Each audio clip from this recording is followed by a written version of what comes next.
है तब क्या होता है। अक्सर जब हम डॉक्टर के पास जाते हैं तो वो हमें कहता है कि ब्लड टेस्ट करवाइए या यूरिन टेस्ट करवाइए ताकि हमें आपकी बीमारी के बारे में पता चले। तो आइए अब एक ऐसे इंसान के साथ बातचीत करते हैं जो इसी किस्म की लेबोरेटरी चलाते हैं जहां पर ब्लड और यूरिन की टेस्टिंग होती है, जिसे हम पैथोलॉजी लैब कहते हैं। हमारे साथ डॉक्टर अनिल पिचड़ मौजूद हैं। बताइए डॉक्टर पिचड़, एक लेबोरेटरी चलाने का अनुभव आपका क्या रहा है? जब सेंटर खोला 2 महीने चले गए, 3 महीने चले गए, कोई पेशेंट नहीं आता था। अभी तो बाद में समझता है कि आप खोलने से कुछ नहीं होता है, आपको जाके सबको मिलना पड़ता है। सबको मतलब किसको? सब डॉक्टर्स को। पेशेंट्स तो वहीं से आने वाले हैं, तो वो सामने से पूछता है कि आप मेरे लिए क्या कर सकते हो करके। ऐसा होता है। हाँ, तो मतलब आपसे वो एक्चुअली कमीशन मांगते हैं। कमीशन मांगते। तो कितना परसेंटेज वो मांगते हैं? 40-50%। 40 से 50? यस। दोबारा मुझे बोली, मुझे यकीन नहीं। 40 से 50% जितना आपका कॉस्ट होता है उसका। कुछ नहीं करने का? कुछ नहीं करने का, वो लिख के देते हैं ना। वही तो सब कुछ है, लिख के देते हैं उसका। हाँ, तो गरीबों पे कितना असर होता है इसका? 50% तो रेट ही चल रहा है, तो 50% आप पकड़ लीजिए। मतलब आप डबल दे रहे हो, जितना आपको देना है उसका आप डबल दे रहे हो।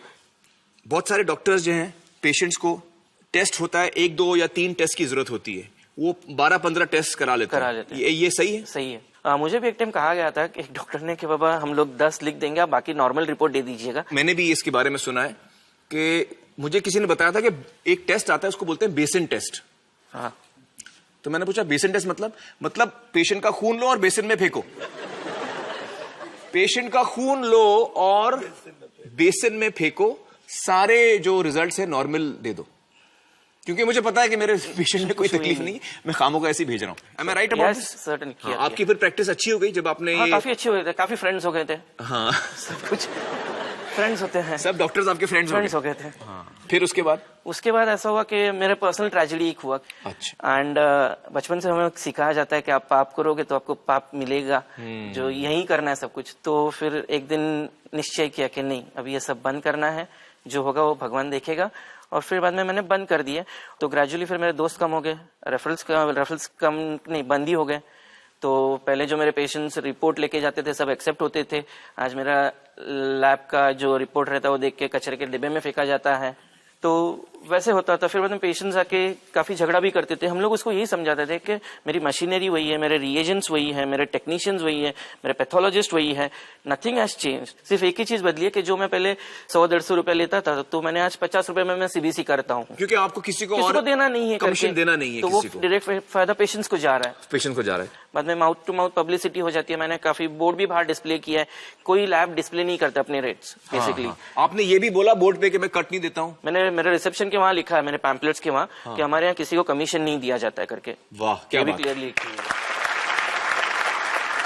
अभी आपकी प्रैक्टिस अच्छी जा रही है, लोगों को भरोसा एक दफा हो गया और वो आपके पास आ रहे हैं। आपका लैब टेस्टिंग कहाँ कराते हैं आप? सेंटा क्रूज ईस्ट में। Santa cruise east. तो मतलब आपका जो टेस्टिंग लैब है वो मेरे घर के काफी नजदीक है, और मैं आपका नंबर लेना चाहूंगा ताकि मेरी जितनी टेस्टिंग हो वो आपके लैब में हो।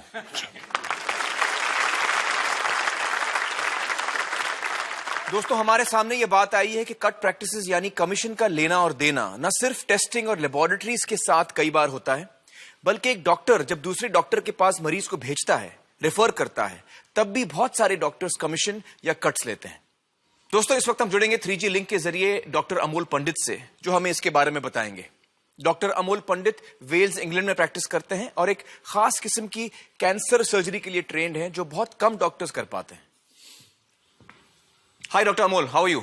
Very well, thank you. How are you doing? Thank you so much for joining us. मुझे बताइए कि आपने अपनी पढ़ाई विदेश में की, उसके बाद आपने हिंदुस्तान आने का फैसला किया, तो यहां आकर आपका अनुभव क्या रहा? वहां आने के बाद पहले कुछ ही दिनों में बहुत निराशा हुई। जब मैं अपने कलीग से मिलने गया, जो मेरे साथ पढ़ने वाले डॉक्टर थे, उनको जब मैंने कहा मैं आया हूँ और मैं इस तरह की सर्जरी यहाँ पे करना चाहता हूँ और अगर आपके पास पेशेंट हो तो प्लीज रेफर करिए, तो उन्होंने कहा कि हम तब तक नहीं रेफर कर पाएंगे जब तक आप हमें जो आप फीस चार्ज करोगे उसका परसेंटेज नहीं दोगे।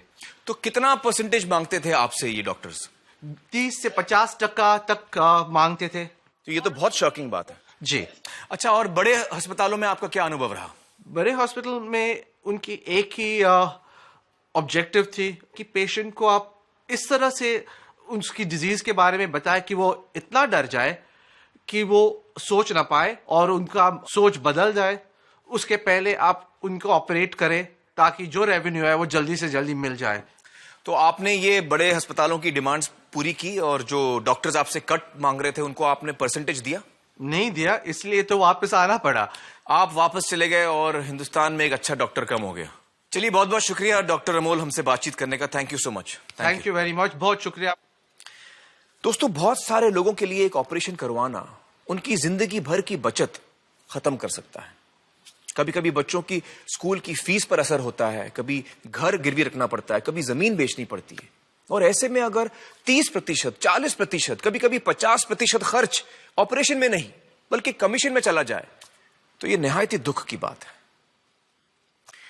और सोचिए आपके क्या जज्बात होंगे अगर ऐसा ऑपरेशन कराने के बाद आपको यह पता चले कि आपको इस ऑपरेशन की जरूरत ही नहीं थी।